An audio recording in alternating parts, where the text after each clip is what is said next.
오늘 본문 말씀은 잠언 2장 1절, 2절 말씀입니다. 제가 받들어 읽겠습니다. 내 아들아, 네가 만일 내 말들을 받으며 내 명령들을 내게 감추어 두기를 원하여 내 귀를 지혜에 기울이고 네 마음을 명철에 쏟으며. 오늘 말씀의 제목은 지혜와 명철입니다. 지난 송구영신 예배 때 하나님의 축복을 얻기 위해 지혜와 명철을 얻어야 한다고 제가 전했습니다. 왜냐하면 작년에 우리가 주님께서 기뻐하시는 무엇인가를 해서 복을 얻었기 때문입니다. 그게 뭐였죠? 말씀을 본 거죠. 여러분, 지혜와 명철이 도대체 뭘까요? 뭐길래 우리를 악에서 지키고 부와 명예와 장수와 통찰력과 분별과 유혹을 이길 힘을 줘서 모든 선한 길로 우리를 인도하시는 걸까요? 갖고 싶으시죠? 오늘 지혜와 명철이 무엇인지 살펴보기 원합니다. 먼저 세상에서 지혜와 명철을 뭐라고 부르는지 예를 들어볼까 합니다. 삶의 지혜라는 말 들어보셨죠? 왜 어른들한테 삶의 지혜를 배우라고 하지 않습니까? 그러고 보니 그 지혜를 얻기 위해 우리는 훌륭한 사람들 책을 사보고 또는 그 사람들 강의를 일부러 찾아가서 듣기도 합니다. 또 어떤 사람은 정말 모든 걸 다 걸기도 합니다. 그래서 훌륭한 사람하고 식사 한 끼 같이 하려고 엄청난 돈을 치르는 것을 마다하지 않는 사람도 있는데요. 세계적인 주식 투자가 워렌 버핏이 거의 20년간 자신과 함께하는 점심 식사를 경매로 내놓았습니다. 작년 낙찰자는 버핏의 투자 정보를 얻기 위해 무려 37억 원을 냈다고 합니다. 현대나 삼성 같은 대기업에선 신입사원 오리엔테이션을 하는데요, 매년 세계적인 동기부여가들을 초청해서 2시간에 20억이 넘는 돈을 쓰기도 합니다. 세상에서 돈 많이 벌고 똑똑하게 사는 방법을 지혜와 명철이라고 하고 있네요. 그렇죠? 그게 지혜로운 걸까요? 성경은 지혜와 명철을 따로 정의하고 있는데요. 먼저 지혜에 대해 살펴보도록 하겠습니다. 고린도전서 1장 30절 말씀입니다. 그러나 너희는 하나님에게서 나서 그리스도 예수님 안에 있고 예수님은 하나님에게서 나사 우리에게 지혜와 성별과 구속이 되셨으니. 지혜라는 말이 나왔습니다. 먼저 쭉 한번 해석을 해보면 예수님께서 우리에게 지혜가 되십니다. 예수님께서 성별이 되십니다. 예수님께서 바로 우리를 거룩하게 구별시키신다는 말씀입니다. 그리고 예수님께서 우리에게 구속이 되신다는 말씀은 우리를 대신해 죽으신 구원자라는 뜻입니다. 맞습니까? 자, 오늘 본문에 충실해서 이 지혜는 바로 예수님을 이야기하고 있습니다. 우리가 밤낮으로 달라고 부르짖는 지혜가 세상에서 말하는 지혜가 아니라 예수님을 달라고 부르짖었던 겁니다. 지혜는 말씀입니다.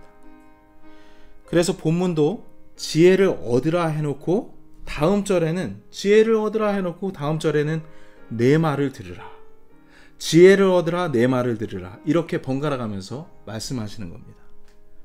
지혜가 말씀이라는 뜻이죠.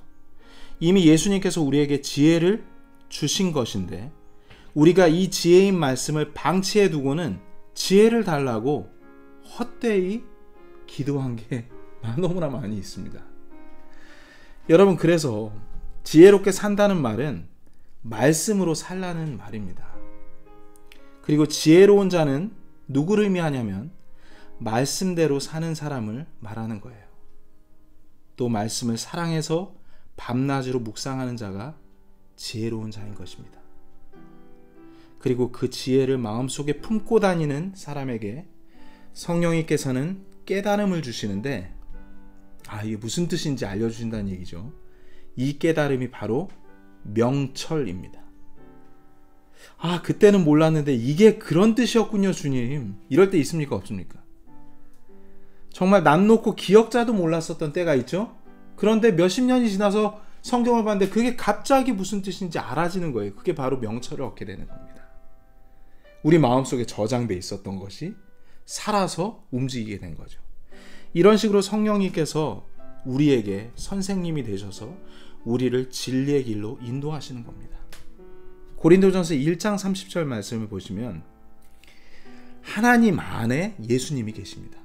그리고 예수님 안에 우리가 있음을 알 수 있습니다. 그렇죠? 그리고 우리 안에 우리는 성령님이 계심을 알고 있습니다. 이 성령님께서 지혜의 영으로서 우리에게 명철을 주신다는 거 여러분 꼭 기억하시기 바랍니다.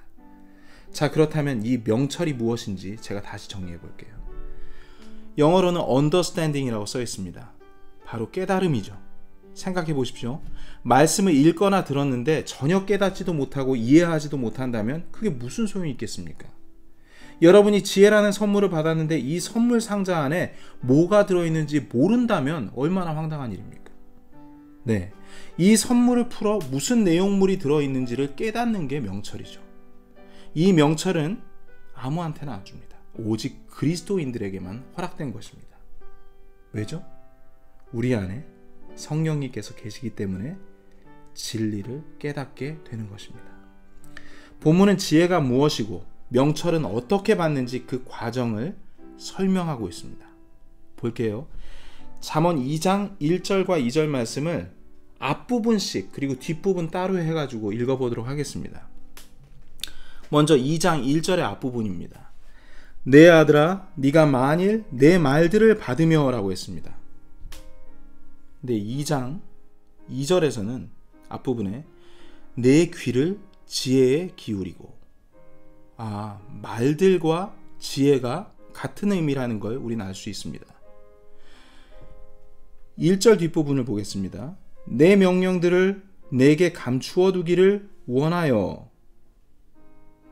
2절입니다. 내 마음을 명철에 쏟으며. 그렇군요. 주님의 명령, 주님의 말씀을 마음속에, 깊은 마음속에 저장하고 되새기는 것이 명철을 얻기 위해서 쏟는 우리의 노력이라는 것이 성경 말씀을 통해서 보여지고 있습니다. 명철은 understanding, 우리가 그토록 깨닫고 싶어하는 주님의 뜻입니다. 3절도 볼까요? 같은 의미예요. 참으로 지식을 따라가며 외치고, 하나님의 말씀을 매일 읽는다는 뜻이죠. 명철을 얻으려고 내 목소리를 높이며. 이겁니다. 주님, 이게 무슨 뜻이에요? 저에게 깨달음 주세요. 저에게 명철을 주세요 하고 구하는 장면입니다. 이 지혜를 얻는 것과 이 지혜를 깨닫는 것이 얼마나 귀중한 것인지 잠언 4장 7절 말씀은 이렇게 말하고 있습니다. 찾아보시죠. 지혜는 으뜸 가는 것이니 그러므로 지혜를 얻으라. 네가 얻은 모든 것으로 명철을 얻을지니라. 지혜와 명철을 얻는 것은 하늘의 복을 얻는 겁니다. 어릴 때 어른들이나 부모님께서 이런 말씀들 많이 하시지 않으셨나요? 야, 지금은 내가 너희들에게 하는 말들 너희가 잘 이해 못할 거야. 하지만 나중에 너희가 성장하면 내가 한 말이 무슨 뜻인지 아는 날이 분명히 올 거다. 많이 들어보셨죠? 그렇다면 우리의 성장 과정에 무슨 일이 있었길래 어릴 땐 어렵기만 하고 공감할 수 없었던 어른들 말씀이 이해가 되는 걸까요? 그 이유가 뭘까요? 바로 경험 때문입니다. 경험이 있어야 이렇게 하면 잘 되는구나, 이렇게 하면 안 되겠구나 하면서 다양한 경험들을 통해 어릴 적 받은 조언들을 깊이 있게 이해하게 됩니다. 부모님 마음도 공감하게 됩니다. 그렇죠? 사람은 실패라는 경험을 통해서 인생을 배운다고 합니다. 10년 아니 수십 년에 걸쳐 사람은 반복되는 실패와 좌절한 경험들을 통해 성장하고 지혜롭게 변화됩니다. 분명 성공한 경험보다 아프고 충격적인 그런 실패 경험을 통해 얻는 유익이 훨씬 많습니다. 그런데 굉장히 아프죠. 너무 쓰라리죠. 다시는 경험해 보고 싶지 않을 정도니까요. 제가 한번 생각해 봤어요. 우리 주님도 같은 생각이실까? 우리 주님도 실패 경험을 통해 우리가 성장하기를 원하실까? 여러분 어떻게 생각하십니까? 사람은 부모라고 할지라도 다소 악의적이기까지 합니다. 너도 직접 고생해봐. 사람이 힘든 걸 좀 알아야지. 이런 얘기 하죠. 그래야 귀한 걸 알지. 보통 이게 사람의 마음입니다. 하지만 잠언 말씀을 읽다 보면 이와는 다른 주님의 한량없는 사랑과 세심한 배려를 우리가 느낄 수가 있습니다. 잠언은 수많은 하나님의 훈계들과 지혜의 말씀들로 가득 차 있습니다. 그 이유가 뭔지 우리가 오늘 깨달아 알면 주님이 보이게 될 겁니다. 주님은 연약한 우리를 불쌍히 여기세요. 우리에게 위험이 닥치기 전에 미리 조심해야 할 것들을 기록해 두신 이유입니다. 주님의 사랑입니다. 세상을 창조하시고 또 움직이는 원리를 만드신 하나님께서 어떻게 세상을 살아야 복을 얻게 되는지, 어떻게 살아야 안전하게 되는지 우리에게 알려주시는 게 바로 잠언입니다.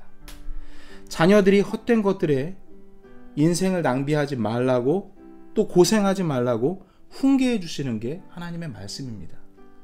그리고 잠시 머물다 가는 이 세상에서 당신의 자녀들이 행복하기를 너무 원하세요. 잠언 3장 13절 말씀 볼까요? 제가 읽겠습니다. 지혜를 찾는 자와 명철을 얻는 자는 행복하니. 여러분, 주님은 우리가 너무 행복했으면 좋겠다 생각하시나 봐요. 말씀을 사모하십시오. 이 땅에 어떤 것을 팔아도 살 수 없는 값진 지혜와 명철이 잠언에 기록되어 있습니다. 그러나 누구도 성경을 열어 관심을 기울이는 것 같지 않습니다. 그저 대다수의 사람들이 가는 크고 넓은 길만 가려 합니다. 돈 벌고 성공하는 길이죠. 인기 있는 길에만 관심이 많아요. 그러나 이 길은 성경에서 분명히 얘기합니다. 멸망의 길이라고. 당신이 참 그리스도인이라면 기꺼이 좁은 문을 찾으시기 바랍니다. 찾는 자가 적은 좁은 길인 성경으로 돌아가야 하지 않겠습니까? 전 세계적인 투자가가 하나님 앞에서 지혜로운 사람일지, 아니면 말씀을 사모하고 깨달아 그 말씀대로 살려고 애쓰는 사람이 지혜로운 사람일지 오늘 곰곰이 생각해 보시기 바랍니다. 이 험난한 세상, 속고 속이는 세상에서 예수님을 구원자로 모신 사람이 지혜자입니다. 또 예수님의 음성을 들으려고 매일 밤낮으로 말씀을 묵상하는 자가 지혜로운 사람입니다. 생각해 보십시오. 세상에서 아무리 뛰어난 스펙과 또 위치를 가지고 있다 하더라도 그가 온 생을 다 바쳐 추구하는 모든 것들은 그가 죽는 즉시 물거품이 되지 않습니까?